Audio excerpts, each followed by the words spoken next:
O Egito é uma terra de tesouros ocultos e segredos enterrados. Até hoje, os egiptólogos tentam desvendar seus mistérios. Quem é o homem desconhecido e sepultado com os corpos dos maiores faraós do Egito? Seu rosto está contorcido como se estivesse gritando. Seria ele o filho de um faraó que caiu em desgraça? Ou um príncipe estrangeiro? Uma moderna investigação forense poderá finalmente identificar a múmia conhecida como o Homem que Grita? Egito revelado. A múmia que grita. O Museu do Cairo abriga grande parte dos achados mais famosos da arqueologia egípcia. Guardado no alto de uma prateleira esquecida, está o sarcófago do homem desconhecido e a múmia que grita. Hoje, o sarcófago será removido depois de 100 anos para passar por uma investigação científica completa. A identidade da múmia tem sido motivo de especulação desde sua descoberta em 1881.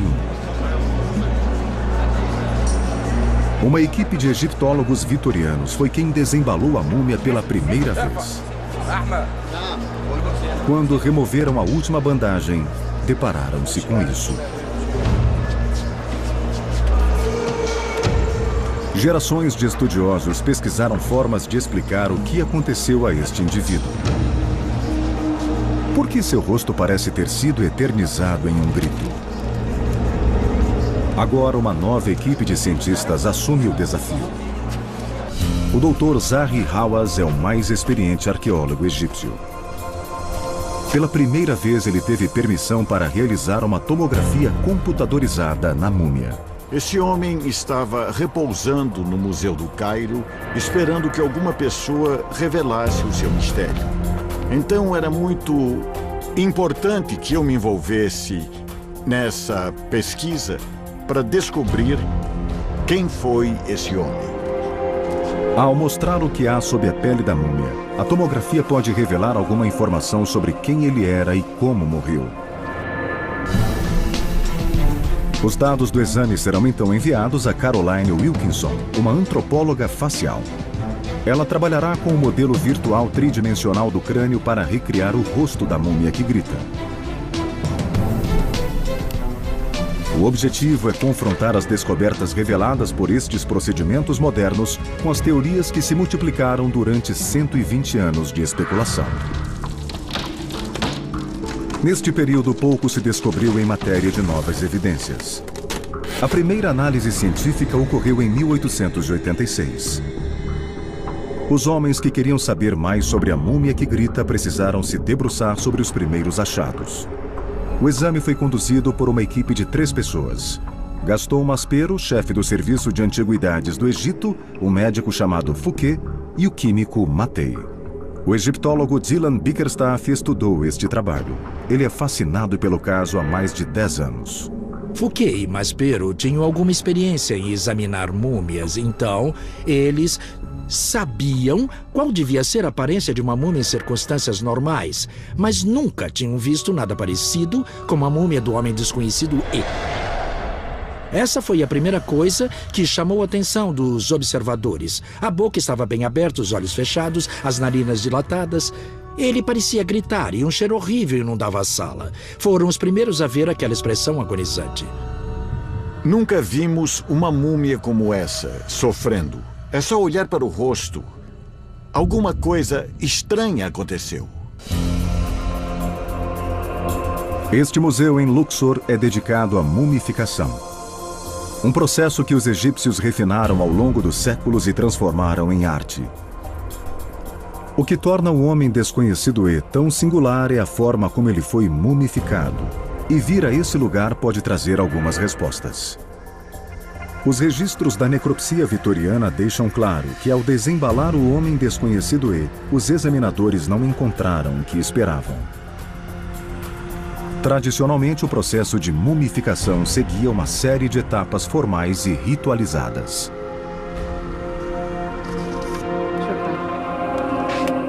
Esta era a ferramenta mais importante usada na mumificação. Eles a inseriam pela narina esquerda e ficavam remexendo para deixar o cérebro mole e pastoso. Depois, usando uma ferramenta parecida, mas com um gancho na ponta, eles giravam um pouco e tiravam o cérebro pelas narinas. O passo seguinte era usar uma faca afiada. Ela era usada para fazer um corte no lado esquerdo do corpo. Assim, o embalsamador podia enfiar a mão e retirar os pulmões, o fígado, os intestinos e o estômago. O corpo começa a se decompor de dentro para fora. A evisceração, que consiste em remover os órgãos vitais, era parte essencial do processo de mumificação. Mas quando o Dr. Fouquet examinou o homem desconhecido E pela primeira vez, ele acreditava ter visto órgãos intactos e ainda no interior do abdômen.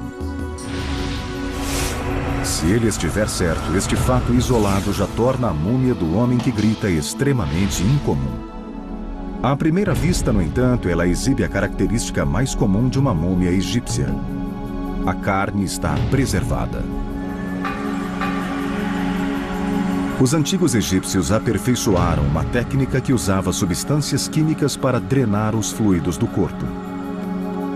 Esse pó branco é o que realmente faz uma múmia. Isso é natrão, basicamente uma mistura de sal e bicarbonato de sódio encontrado nas margens de lagos, e era o que se usava para fazer múmias.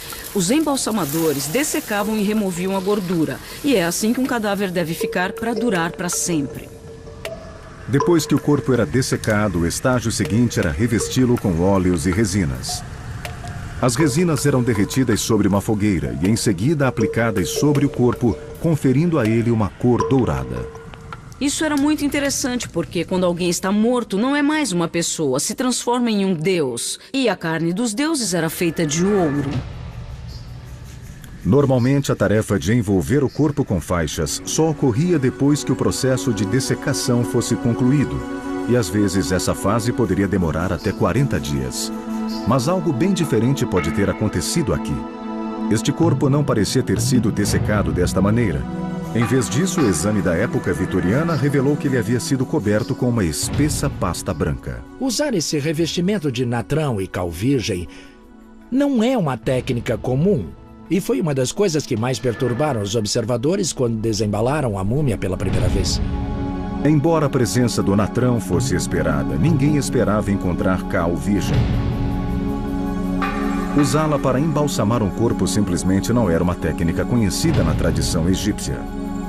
E este não era o único aspecto estranho sobre o homem que grita. A forma como foi sepultado também é incomum e parece cheia de contradições. Seu sarcófago foi feito com uma madeira cara, o cedro, mas estava totalmente sem adornos ou entalhes. Na teologia egípcia, um homem não podia entrar na vida após a morte sem seu nome. Por isso, há algo perturbador no fato de esta múmia ter permanecido anônima.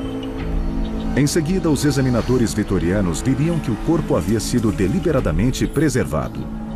Isso indica respeito e prestígio. Mas também notaram que ele havia sido coberto com a pele de uma ovelha ou cabra. Na antiguidade, isso poderia simbolizar impureza. E o homem desconhecido E foi amarrado pelos pulsos e tornozelos com tamanha força que as marcas ainda eram visíveis. Na cidade do Cairo, uma equipe de cientistas tenta descobrir a verdade sobre uma múmia não identificada, chamada de Homem Desconhecido E a Múmia que Grita. A equipe quer atualizar as informações obtidas pela primeira necropsia realizada no corpo há mais de um século. Maspero, o homem no comando, acreditava que a morte foi causada por envenenamento. Ele disse que o estômago foi arrancado deixando um espaço com formato de barco. Ele achava que isso era uma evidência de envenenamento.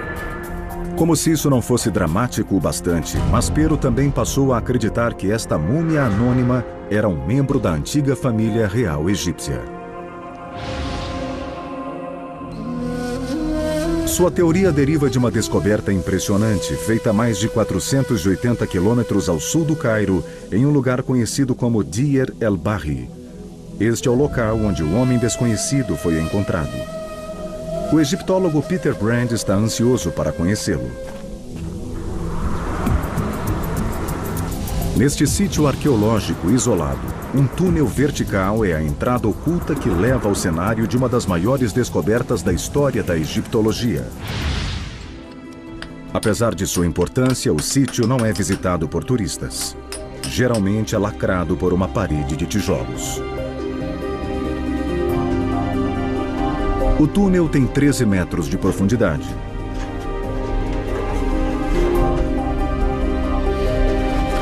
Em 1881, o primeiro funcionário do Serviço de Antiguidades a entrar aqui se deparou com a visão de 40 múmias. Nossa, esse lugar é incrível, hein? O homem desconhecido era uma destas múmias, mas o funcionário não deu muita atenção a ele. Os outros ocupantes da tumba pareciam bem mais interessantes. Não demorou muito para que esta rede de túneis se tornasse conhecida como o refúgio das múmias da família real. Imagina só quando aquele funcionário egípcio veio do Cairo para visitar esse lugar. Ele se esgueirou por aqui à noite e desceu com a ajuda de uma corda usando só uma tocha. Entrou nessa câmara depois de passar por todos aqueles túneis e achou, meu Deus, todos os reis do Egito. Ele tinha acabado de descobrir faraós muito famosos. Ele mal podia acreditar. Ele achou Ramsés II, provavelmente o faraó mais famoso de todos os tempos. Sete I, seu pai, e Tutmés III, o faraó conquistador. Eles são os grandes nomes da história do Egito Antigo. Esse corredor não tem fim. O esconderijo é uma incrível façanha de engenharia, mas sua simplicidade e paredes nuas sugerem que era algo mais do que uma simples tumba. Nossa. Isso deve ter sido a câmara mortuária, meu Deus. É incrível. E pensar que as múmias reais estavam bem aqui. A múmia de cada faraó encontrado aqui havia sido enterrada em outro lugar, no Vale dos Reis. Os sacerdotes do Egito Antigo as trouxeram para cá em uma tentativa de protegê-las. Sabemos que no final do período ramessida, a pilhagem de tumbas já não era uma pequena atividade clandestina, e sim uma indústria nacional aqui nesta parte do Egito. As pessoas vagavam abertamente à noite roubando as tumbas reais. Com o tempo, alguns dos altos sacerdotes perceberam que as próprias múmias reais corriam o risco de serem destruídas. Elas foram trazidas para cá despidas dos objetos de valor. O plano era garantir sua segurança, já que nada valioso havia sido deixado para os ladrões. A única coisa que a maioria delas ainda mantinha era a posse do bem mais valioso para qualquer egípcio antigo: seu nome. A maior parte dos sarcófagos exibe um nome, entalhado com esmero, já que um corpo sem esta inscrição não tinha identidade e não poderia alcançar a vida após a morte.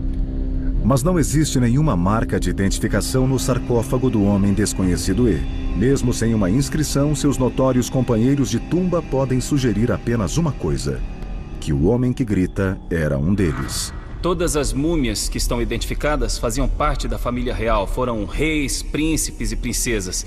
E é quase certo que ele foi alguém muito importante. Provavelmente um membro da família real. Se não foi um rei, quem sabe um príncipe, talvez. Alguém despendeu um grande esforço para preservar o homem desconhecido e, privado de seu nome, algo considerado essencial para a vida após a morte. Uma estranha omissão para um membro da família real. A professora universitária e escritora Susan Redford viaja para Medinet Habu. Ela procura vestígios de um príncipe egípcio que caiu em desgraça que alguns acreditam ser o homem desconhecido. Este era o palácio de Ramsés III. Mais tarde tornou-se um templo em sua homenagem. As paredes estão repletas de imagens de Ramsés, representado como um governante corajoso e poderoso. Ele era muito bem-sucedido como o protetor do Egito. Suas flechas sempre atingiam o alvo, nenhum inimigo podia derrotá-lo. Ele era realmente invencível. Ramsés III é muitas vezes citado como o último grande faraó do Egito. Mas uma descoberta casual feita no começo do século XIX lança uma sombra sobre seu reinado. Esta é uma cópia de um rolo de papiro. É uma extraordinária evidência de um escândalo que ocorreu no final do reinado de Ramsés. Isso são as transcrições verdadeiras dos julgamentos de uma conspiração contra o faraó Ramsés III. E sabemos com certeza que essa conspiração foi planejada pelas mulheres do harém real. O harém real era um grupo de mulheres ligadas à residência do rei. Elas eram as esposas e amantes de Ramsés III. Ser um membro do harém garantia conforto e prestígio. Parece que aquelas mulheres tinham um único objetivo: o poder. O papiro afirma que um complô palaciano foi orquestrado por uma mulher chamada Tii. Ela planejou assassinar Ramsés e substituí-lo por seu filho, o príncipe Pentuer. Susan visita a sede do harém em Medinet Habu, onde relevos na parede ainda representam as mulheres com seu faraó. Toda a atmosfera do ambiente sugere sexualidade e intimidade. É fácil imaginar que esse foi o lugar onde o complô contra o rei foi tramado e executado. Na época da conspiração, sabemos que a primeira esposa de Ramsés III se chamava Isis e, portanto, seu filho, o príncipe Ramsés, era o herdeiro legal. Acreditava-se que a linha de sucessão do Egito Antigo era de origem divina. Ela deveria ser bem definida e se impor acima de disputas. Por isso, os historiadores nunca conseguiram explicar por que Tii, apenas uma das muitas esposas do rei, pensou que poderia decidir quem usaria a coroa. A resposta de Susan para isso é que Tii não era uma concubina qualquer. As mulheres do harém real e também os homens de alta patente do gabinete de Ramsés estavam dispostos a seguir o plano de Tii e apoiá-la em seu complô contra o trono. Ela não poderia ter sido outra coisa além de rainha do Egito. Susan acha que Tii esperava que o povo aceitaria seu filho como governante. Era porque ele deveria ter algum direito legítimo ao trono. Só existe uma situação que faz sentido para mim. Há uma rainha soberana. Seu nome é Tii. Ela é substituída por uma mulher mais nova, Isis. Nasce então uma grande rivalidade. Embora a teoria pareça lógica, o papiro é a única evidência que menciona Pentuer pelo nome, mas não cita seu título. Entretanto, Susan acredita que os historiadores não percebam outras pistas sobre a posição de Pentuer. Aqui nas paredes da pequena Capela dos Fundos tem um relevo intrigante. O que temos aqui são 2 fileiras de príncipes trazendo oferendas a seu pai Ramsés III, que está sentado à direita. Os príncipes aparecem em ordem de idade, com os filhos mais novos do faraó atrás e os 2 príncipes mais velhos na frente. Títulos militares de alta patente estão ligados a estas 2 figuras, confirmando a posição de filhos mais velhos. O príncipe de baixo é chamado de o grande supervisor do exército, que é um título conferido ao herdeiro legal, o próximo na sucessão. A partir desta imagem, podemos identificar a figura como o príncipe coroado Ramsés. Mas a figura do alto é idêntica e tem uma idade equivalente à do próprio príncipe Ramsés. Ela é chamada de príncipe coroado, comandante em chefe dos soldados de elite. Os 2 príncipes mais próximos do rei foram cuidadosamente representados como iguais. A norma no Egito Antigo era definir a hierarquia com clareza para que o lugar do herdeiro fosse garantido sem discussão. Mas tratar estes 2 homens como iguais também os transformou em rivais. O príncipe Ramsés acabou se tornando faraó. O nome e os títulos da figura que aparece no alto nunca foram encontrados em nenhum outro lugar. Então ficamos nos perguntando quem era esse príncipe. Não posso pensar em nenhum outro além do infeliz Pentuer. Sabe-se que Ramsés III estava morto na época em que os julgamentos aconteceram. O papiro não diz se os conspiradores tiveram sucesso em matar o faraó. Mas ao planejar o complô, eles cometeram alta traição. O complô foi descoberto rapidamente, os criminosos foram presos e foram imediatamente a julgamento. Eles foram citados diante de um grupo de 12 juízes, declarados culpados e então executados. O fato crucial é que, segundo o papiro, Pentawere pode ter sido poupado deste destino. Talvez em respeito a seu sangue real, ele teve a permissão de cometer suicídio.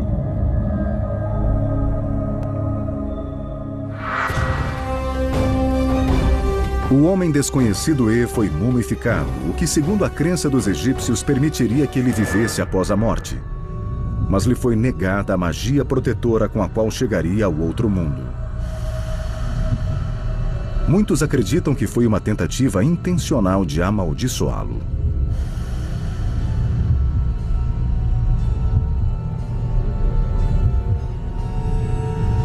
Quando examinamos o sepultamento do homem desconhecido E, vemos certos fatores que sugerem que ele foi deliberadamente enterrado de uma forma que tivesse danos na outra vida. O primeiro fator é a identificação. Os antigos egípcios acreditavam que para alcançar a vida após a morte, o nome de uma pessoa deveria viajar com ela. Os nomes da maioria das múmias do sepulcro real estavam gravados em seus sarcófagos. Mas o sarcófago do homem desconhecido E estava totalmente em branco. Por isso ficamos angustiados para saber quem ele pode ter sido. Não deixaram nenhuma pista e parece proposital. Além disso, os objetos protetores essenciais que costumam ser colocados dentro do sarcófago não existiam. Uma vez que um corpo era mumificado, amuletos e um escaravelho-coração geralmente eram escondidos entre as bandagens. Os egípcios também esperavam ser enterrados com shabtis, pequenas estatuetas que poderiam ganhar vida e executar tarefas para eles no além. E o mais surpreendente, a pele de ovelha ou cabra que envolvia a múmia que grita pode ter sido considerada impura para este ritual segundo os egípcios antigos. Sua presença no sarcófago é muito incomum e, segundo o Dr. Hawass, uma forma de maldição. O símbolo do inferno, na crença dos egípcios antigos, era a pele de cabra. A pele de cabra é uma evidência, na minha opinião, de que ele não poderia ir para os campos de Aru, o paraíso do Egito Antigo. Ele tinha que ir para o inferno. Alguns especialistas concluíram que para o homem que grita ter sido sepultado desta forma na tradição egípcia, ele deve ter caído em desgraça.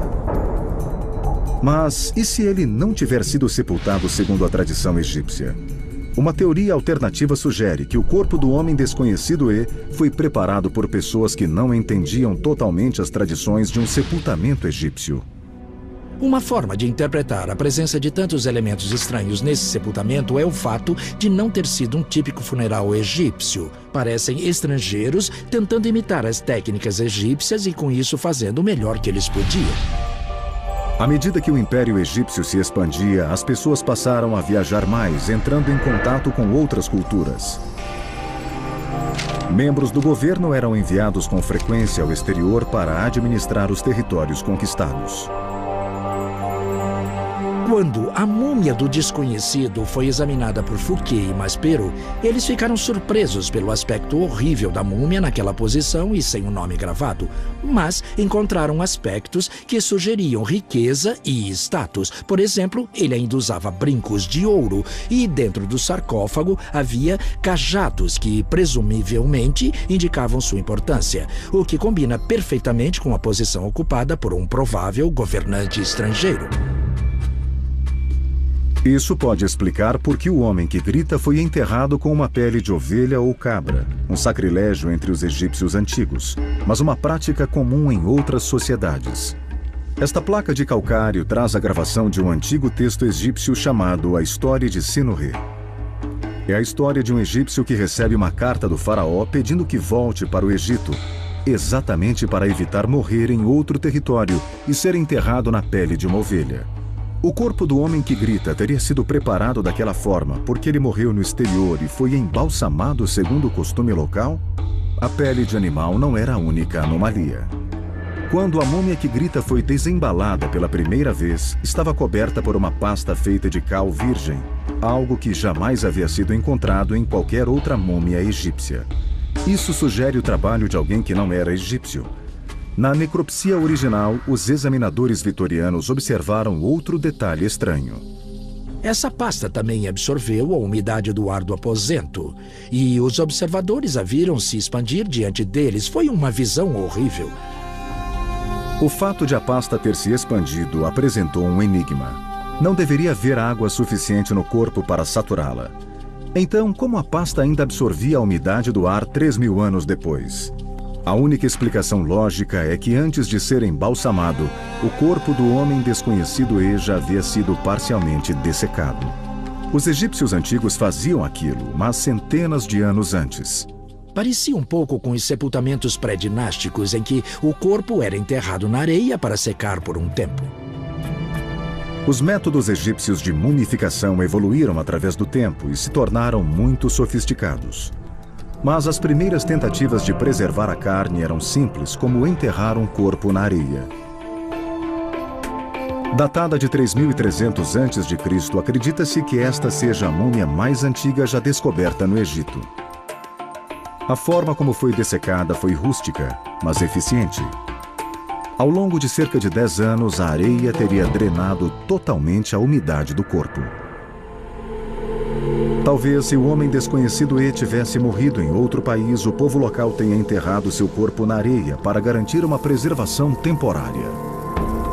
Parece alguém que foi enterrado e dessecado antes que os embalsamadores tivessem acesso a ele. É o tipo de coisa que aconteceria se ele tivesse morrido longe de casa. A teoria de que o homem que grita era um egípcio que vivia no exterior é atraente, mas é apenas uma especulação.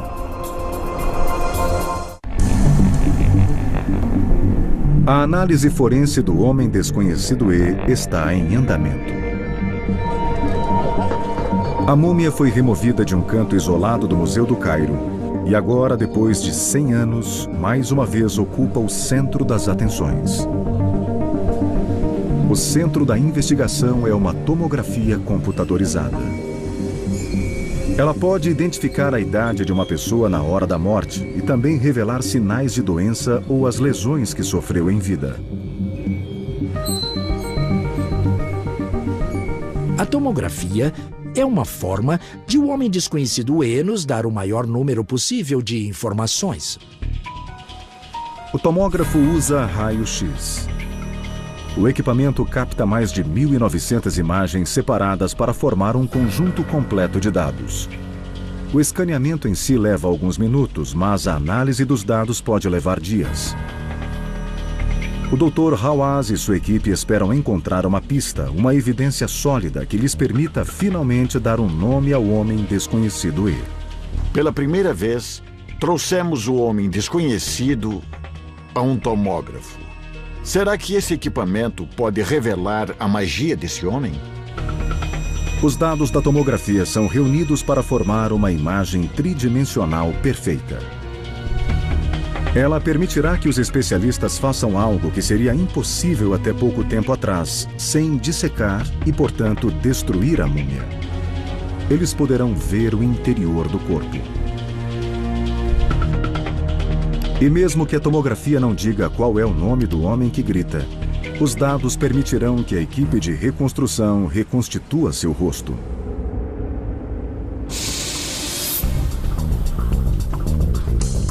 Caroline Wilkinson e sua equipe são especialistas neste campo. Eles trabalham em casos forenses contemporâneos e antigos. A primeira coisa que a reconstrução facial nos diz é qual era a aparência da pessoa um pouco antes da morte. Também podemos analisar populações com base na região geográfica e às vezes até no país para determinar a que grupo ancestral o indivíduo pertence. Descobrir a origem do homem que grita pode ser uma peça fundamental do quebra-cabeça. Alguns especialistas acreditam que ele foi um príncipe egípcio que morreu em desgraça. Outros creem que ele foi um governante morto no exterior e que posteriormente teve o corpo levado para o Egito. Mas há uma terceira teoria sugerindo que ele sequer era egípcio. Existe uma hipótese de que o homem desconhecido, na verdade, não era egípcio, mas era hitita. Esta teoria se alinha com as evidências reunidas sobre o sepultamento da múmia que grita e a história de um príncipe hitita que teria morrido no Egito. Parece extraordinário, já que durante séculos o Império Hitita foi um dos maiores inimigos do Egito. Por que o membro de uma dinastia rival seria enterrado entre os maiores faraós egípcios? A história começa com a morte de Tutankhamon. Quando ele morreu, não deixou um herdeiro. A história conta que Anck-Senamon recorreu ao rei hitita pedindo ajuda. Peter Brand analisa se esta teoria é plausível. Isto é uma fotografia de uma carta proveniente dos arquivos hititas. Quando o faraó Tutankhamon morreu, sua viúva escreveu uma carta para o rei hitita dizendo assim: meu marido morreu e não teve nenhum filho, mas você tem muitos filhos. Se você me mandar um de seus filhos para se casar comigo, ele se tornará o rei do Egito. Toda a representação famosa de encontros entre egípcios e hititas mostra uma batalha. Eles estiveram em guerra durante o reinado do pai de Tutankhamon. Devido a esta história, parece estranho que Anck-Senamon tenha solicitado um marido à corte hitita. Imagine que durante a crise dos mísseis de Cuba, o presidente Kennedy morresse e Jack Kennedy escrevesse uma carta a Nikita Khrushchev dizendo: me mande um de seus filhos e ele se tornará o presidente dos Estados Unidos. É muito improvável que os americanos aceitassem esse tipo de coisa. E ainda mais improvável que os egípcios aceitassem o estrangeiro como sendo seu faraó. A carta mostra que o rei hitita enviou um emissário para testar a boa-fé de Anck-Senamon. Quando o emissário retornou, trouxe outra carta, atestando que o pedido da rainha era verdadeiro. A segunda carta parece ter convencido o rei hitita. E então ele despachou um de seus filhos, um homem chamado Zananza, na esperança de que isso encerrasse a guerra entre egípcios e hititas e trouxesse paz e uma aliança permanente. Mas Zananza nunca chegou a se casar com Anck-Senamon. Os registros revelam que ele morreu antes de chegar à corte real egípcia. É bem evidente que os hititas acreditaram que Zananza tinha sido assassinado. Mas também é possível que ele tenha morrido por outro motivo. Talvez uma peste que assolava todo o Oriente Médio na época, ou quem sabe um acidente, ou mesmo um ataque de bandidos. A história conta que o rei, enfurecido com a morte do filho, ordenou imediatamente um ataque ao Egito. Neste momento, qualquer esperança de paz entre as duas nações parecia perdida. Agora, a ideia é que se este príncipe tivesse chegado ao Egito e depois morrido, então seu corpo não poderia ter sido enviado à sua terra natal porque os hititas e os egípcios estavam em guerra. Não sabemos ao certo quem ligou a história do homem desconhecido e a do príncipe hitita. Embora a teoria possa ser usada para se ajustar a fatos, ela parece um pouco forçada. Existe alguma evidência física que ligue esta história à do homem desconhecido e? Os dados da tomografia foram usados para construir um modelo tridimensional do crânio com precisão de frações de milímetro. Esta é a primeira fase da reconstrução. A segunda é começar a trabalhar no rosto. Ele tinha o tal grito no rosto. A primeira coisa que fizemos foi fechar a boca. Então pusemos o maxilar inferior na posição natural com a boca em descanso. Quando o crânio está pronto, marcadores são colocados na imagem. Eles agem como um guia para indicar a espessura que a carne deveria ter. Grande parte do formato do rosto vem da estrutura muscular. Por isso, todos os músculos da face são modelados um por um sobre o crânio. As dimensões de cada músculo são ditadas pelas medidas de diferentes partes do crânio. Embora seja formado por uma cartilagem decomposta há séculos, Caroline pode determinar o tamanho, o formato e as proporções do nariz. A parte final da reconstrução é colocar uma camada de pele no rosto em cima da estrutura muscular. A cor da pele e outros detalhes ainda precisam ser adicionados, mas esta é a imagem do rosto do homem desconhecido e. Por meio do formato da cabeça, Caroline vê evidências que podem limitar as opções de quem ele pode ser. Reconstruções anteriores mostram que os egípcios antigos compartilham certas características. Eles possuem proporções similares. Caroline reconhece os traços deste crânio. A característica mais notável do homem que grita são as proporções alongadas. É grande a distância entre o nariz e a boca e entre a boca e o queixo. E isso é uma coisa que eu já vi em outros egípcios antigos.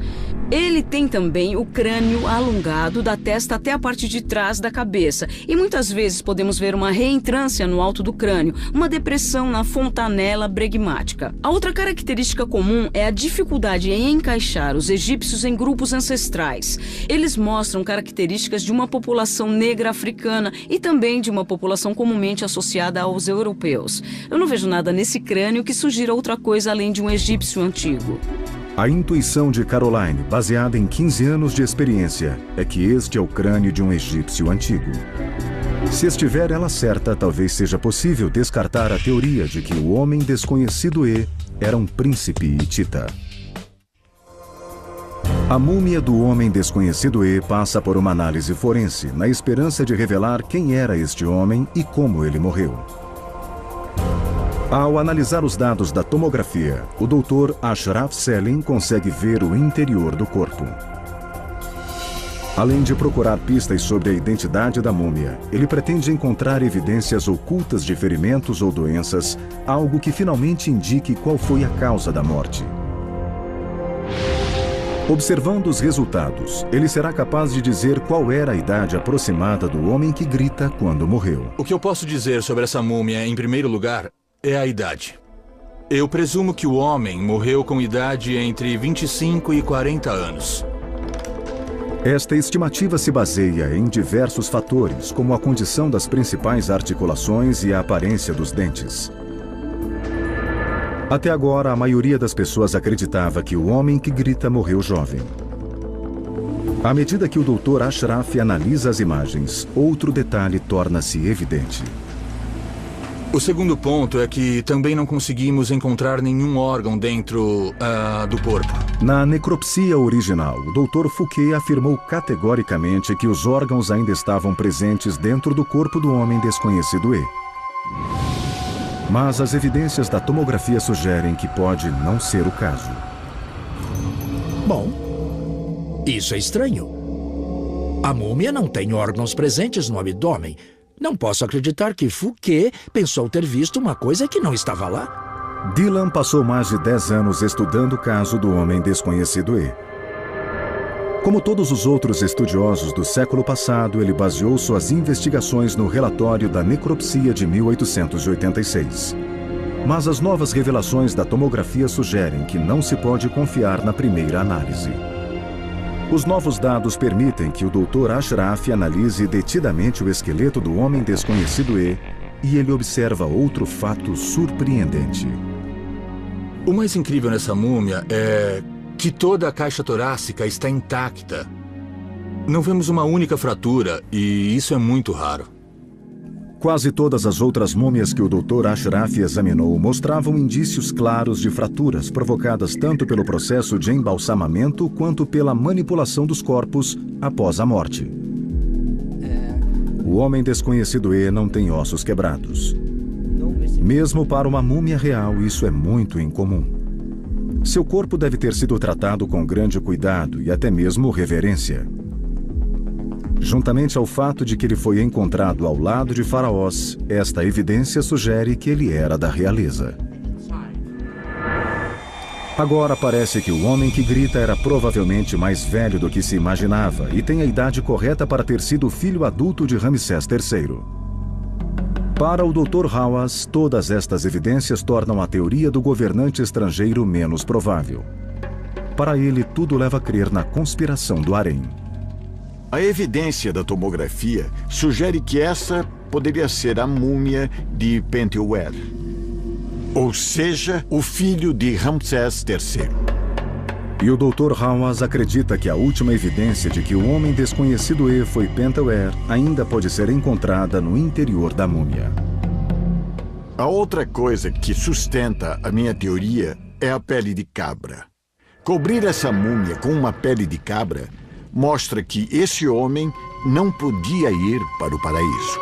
A única evidência restante de Pentuer está no papiro, que diz que ele teve permissão para cometer suicídio, provavelmente por envenenamento.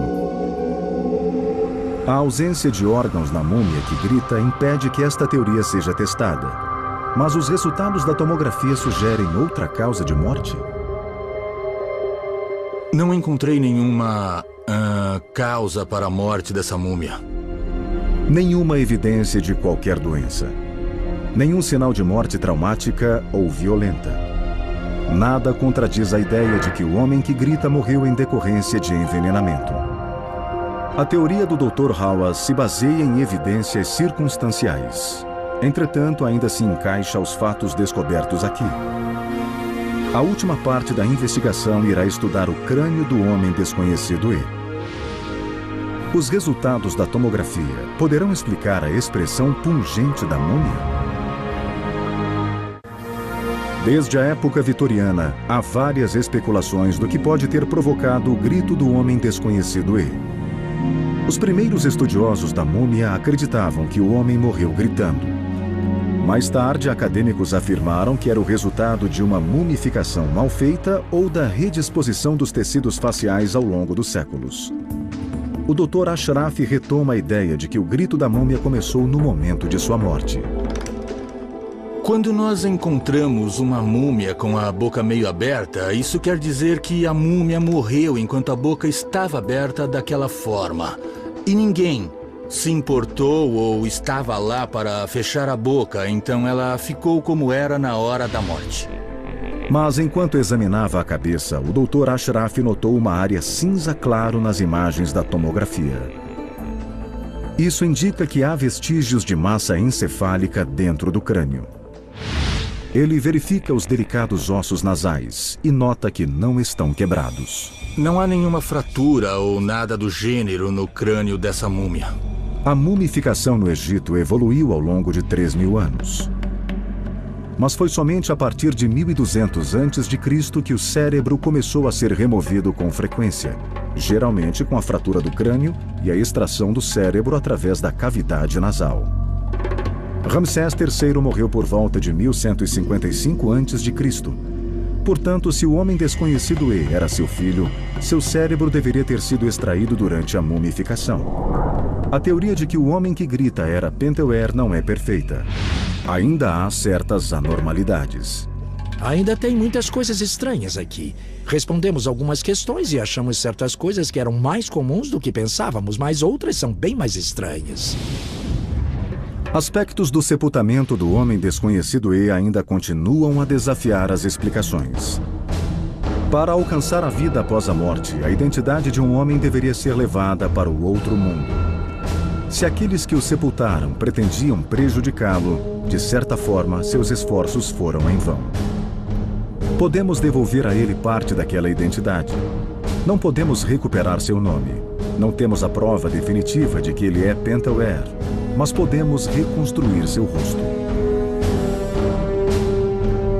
Antropólogos forenses recriaram seu crânio. Músculos individuais foram moldados. A pele foi reconstituída. Este é o rosto que bradou durante a morte. O rosto do homem que grita. Eu realmente acredito que depois dessa investigação, sem dúvida, o homem desconhecido não vai mais ser um estranho.